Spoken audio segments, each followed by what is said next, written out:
আসসালামু আলাইকুম। সবার আগে বাছাই করা 10টি আন্তর্জাতিক খবর জানিয়ে দেব। প্রথমেই থাকছে শিরোনাম। তবে তার আগে অনুরোধ থাকবে ভিডিওটিতে একটি লাইক দিবেন।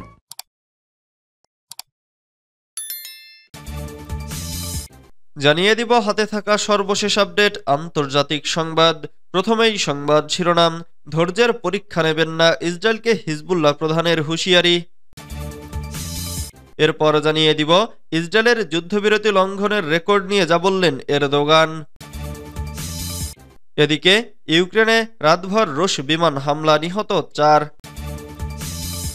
এরপর জানিয়ে দিব যুদ্ধ থেকে ফিরতে চায় ইয়েমেনের যোদ্ধারাও, এলো বিশেষ ঘোষণা। আরও জানিয়ে দিব প্রথম ধাপের 33 জিম্মির ছবি প্রকাশ করল ইসরায়েল, 8 জনই মৃত। সর্বশেষ জানিয়ে দিব পরাজয় স্বীকার করে যা বললেন ইসরায়েলি পররাষ্ট্রমন্ত্রী। এতক্ষণ শুনছিলেন সংবাদ শিরোনাম, এবারে বিস্তারিত। তবে অনুরোধ থাকবে ভিডিওটিতে একটি লাইক করবেন এবং কমেন্ট করে জানিয়ে দিবেন কোন জেলা থেকে আপনি আমাদের এই ভিডিওটি দেখছেন। ধৈর্যের পরীক্ষা নেবেন না, ইসরায়েলকে হিজবুল্লাহ প্রধানের হুঁশিয়ারি। লেবাননের সশস্ত্র গোষ্ঠী হিজবুল্লাহর মহাসচিব শেখ নাইম কাসেম ইসরায়েলকে হুঁশিয়ারি দিয়ে বলেছেন, দখলদার শত্রুরা যেন হিজবুল্লাহর ধৈর্যের পরীক্ষা না নেয়। তিনি বলেন, আমরা ইসরায়েলি শত্রুকে সতর্ক করে দিচ্ছি, আমাদের ধৈর্যের পরীক্ষা করার চেষ্টা করবেন না। হিজবুল্লাহ প্রধান শনিবার এক ভিডিও বার্তায় এসব কথা বলেন। তিনি এ সময় লেবানন সরকারের প্রতি আহ্বান জানিয়ে বলেন, ইসরায়েলি আগ্রাসনের বিরুদ্ধে একটি দৃঢ় অবস্থান নিতে হবে এবং জায়নিস্ট শত্রু দ্বারা সংগঠিত যুদ্ধবিরতি চুক্তি লঙ্ঘনের শতাধিক ঘটনার বিরুদ্ধে দৃঢ়তার সঙ্গে পদক্ষেপ নিতে হবে। এদিকে গাজায় যুদ্ধবিরতি প্রসঙ্গে হামাসকে অভিনন্দন জানান হিজবুল্লাহর মহাসচিব।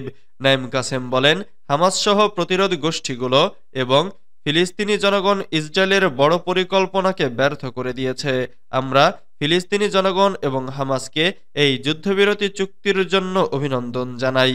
এটি হামাসের দৃঢ়তাকেই প্রদর্শন করেছে। সংগঠনটি তাদের কাঙ্ক্ষিত লক্ষ্য অর্জন করেছে, তবে শত্রুরা তাদের ইস্ফিত ফলাফল অর্জন করতে পারেনি। ইসরায়েলের যুদ্ধবিরতি লঙ্ঘনের রেকর্ড নিয়ে যা বলল এরদোয়ান। ইসরায়েলের যুদ্ধবিরতি লঙ্ঘনের যে ইতিহাস রয়েছে তার তীব্র সমালোচনা করেছেন তুরস্কের প্রেসিডেন্ট রিসেপ তাইব এরদোগান। সেই সঙ্গে তিনি আন্তর্জাতিক সম্প্রদায়কে গাজায় সম্ভাব্য যুদ্ধবিরতি লঙ্ঘন রোধে উদ্যোগী হওয়ার আহ্বান জানিয়েছেন।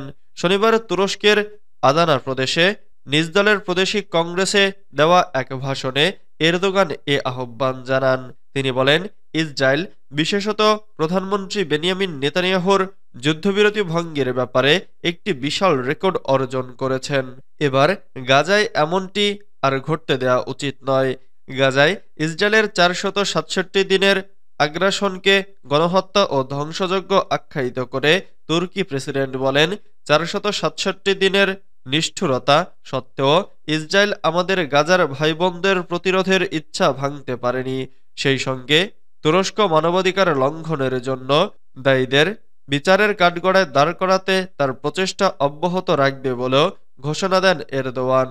তার ভাষায়, যুদ্ধাপরাধ এবং মানবতার বিরুদ্ধে অপরাধের জন্য দায়ীদের একে একে বিচারের আওতায় আনার প্রচেষ্টা আরও তীব্রতর হবে।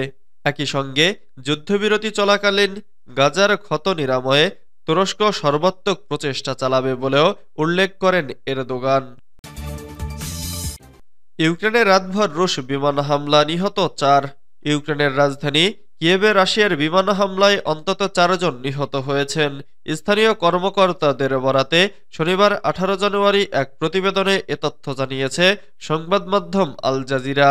কিয়েভের সামরিক প্রশাসনের প্রধান তৈমুর তাকাচেঙ্কো বলেছেন, শনিবার ভোরে শহরের কেন্দ্রস্থলে অবস্থিত শেভচেনকিভস্কি জেলায় হামলা চালানো হয়েছে। মেয়র ভিতালি ক্লিটসকো শনিবার সকালে সামাজিক যোগাযোগ মাধ্যম টেলিগ্রামে জানিয়েছেন, রুশ হামলায় শেভচেনকিভস্কি জেলার ভবনগুলোর দরজা জানালা ভেঙে পড়েছে। একটি মেট্রো স্টেশনেও হামলা চালানো হয়েছে। এছাড়া একটি অনাবাসিক ভবনে আগুন জ্বলতে দেখা গেছে। তবে রাশিয়ার হামলার লক্ষ্যবস্তু কি ছিল তা পরিষ্কার নয়। ক্লিটসকো আরও জানান, রাজধানী কিয়েভ জুড়ে বিমান প্রতিরক্ষা ব্যবস্থা কাজ করছে। চলতি মাসে এ নিয়ে দ্বিতীয়বারের মতো কিয়েভে বড় ধরনের হামলার ঘটনা ঘটল। এর আগে নতুন বছরের শুরুর দিকে কিয়েভে রাশিয়ার হামলায় 2 জন নিহত হয়। যুদ্ধ থেকে ফিরতে চায় ইয়েমেনের যোদ্ধারাও, এলো বিশেষ ঘোষণা। ইয়েমেনের হুথি বিদ্রোহীরা বলছে, গাজার বিরুদ্ধে আগ্রাসন বন্ধ হলে ইসরায়েলের বিরুদ্ধে তারা সামরিক অভিযান বন্ধ করবে। ইয়েমেন ভিত্তিক হুথিদের রাজনৈতিক ব্যুরোর সদস্য মোহাম্মদ আল বুখাইতি একথা বলেছেন। আল জাজিরা শনিবারের এক প্রতিবেদনে এ তথ্য জানানো হয়েছে। ফিলিস্তিন ইসরায়েল যুদ্ধবিরতি চুক্তি বিষয়ে ইয়েমেন ভিত্তিক হুথিদের রাজনৈতিক ব্যুরোর সদস্য মোহাম্মদ আল বুখাইতি এক্সে একটি পোস্ট করেন। তাতে বলেছেন, ইসরায়েল ও হামাসের মধ্যে যুদ্ধবিরতি চুক্তির সমাপ্তি ঘটবে, কিন্তু সংঘাতের অবসান ঘটবে না। তিনি আরও বলেন, গাজাকে সমর্থন করার ক্ষেত্রে ইয়েমেনের ভূমিকা কার্যকর ছিল, কারণ এটি শত্রু এবং তার মিত্রদের শ্বাসরোধ করে হত্যা করেছে এবং তাদের অনেক মূল্য দিতে হয়েছে। তাই আমরা আশা করি তাদের বিরুদ্ধে বিভিন্ন উপায়ে শত্রুতা অব্যাহত থাকবে। আল বুখাইতি বলেন, আমরা নিশ্চিত করছি যে ফিলিস্তিনে আগ্রাসন বন্ধ হলে ইসরায়েলের বিরুদ্ধে আমাদের সামরিক অভিযান বন্ধ হবে। আর নৌ চলাচলের স্বাধীনতা সকল দেশের জন্য একটি সাধারণ অধিকার, কারো জন্য নির্ধারিত অধিকার নয়। প্রথম ধাপে ৩৩ জিম্মির ছবি প্রকাশ করল ইসরায়েল, ৮ জনই মৃত। গাজা যুদ্ধবিরতি চুক্তির প্রথম ধাপে হামাসের হাতে বন্দী ৩৩ জিম্মিকে মুক্তি দেওয়া হবে। তাদের মধ্যে ২৫ জন বর্তমানে জীবিত, বাকি ৮ জন নিহত বলে মনে করছে ইসরায়েলি কর্তৃপক্ষ।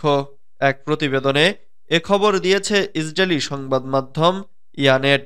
ইসরায়েলি কর্মকর্তারা শনিবার জানিয়েছেন, হামাসের বন্দিত্ব থেকে মুক্তির জন্য নির্ধারিত ৩৩ জন জিম্মির মধ্যে ২৫ জন জীবিত বলে তাদের ধারণা। এই মুক্তি চুক্তির প্রথম ধাপে এ সিদ্ধান্ত কার্যকর করা হবে। ইতোমধ্যে ইসরায়েলি সরকার একটি অনুমোদন দিয়েছে। হামাসের সঙ্গে চুক্তির অধীনে ইসরায়েল ৭৩৭ জন ফিলিস্তিনি বন্দীকে মুক্তি দেবে, যাদের নাম সরকার অনুমোদনের পরপরই বিচার মন্ত্রণালয় প্রকাশ করেছে। এর পাশাপাশি গাজার আরও ১,১৬৭ বাসিন্দাকে মুক্তি দেওয়া হবে। এদের কেউ ৭ অক্টোবরের হত্যাকাণ্ডে অংশ নেয়নি, ফলে মোট ১,৯০৪ জন ফিলিস্তিনিকে মুক্তি দেওয়া হবে। পরাজয় স্বীকার করে যা বললেন ইসরায়েলি পররাষ্ট্রমন্ত্রী। দখলদার ইসরায়েলের পররাষ্ট্রমন্ত্রী গিডিয়ন সাআর হামাসের বিরুদ্ধে নিজেদের পরাজয়ের কথা স্বীকার করেছেন। শুক্রবার ইসরায়েলি টিভি চ্যানেল 12কে দেওয়া এক সাক্ষাৎকারে তিনি জোর দিয়ে বলেছেন, বেশ কয়েক মাস ধরে অভিযান চালানোর পরও আমরা একজন বন্দীকেও জীবিত মুক্ত করে আনতে পারিনি, তবে সরকার হিসেবে আমাদের অনেক দায়িত্ব রয়েছে।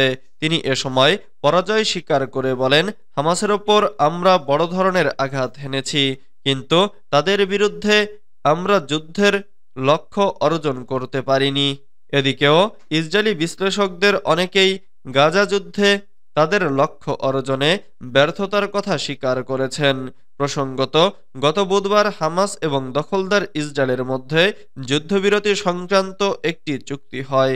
রোববার থেকে এই চুক্তি বাস্তবায়নের কথা রয়েছে। চুক্তি অনুযায়ী প্রথম ধাপে হামাস ইসরায়েলের ৩৩ বন্দীকে মুক্তি দেবে।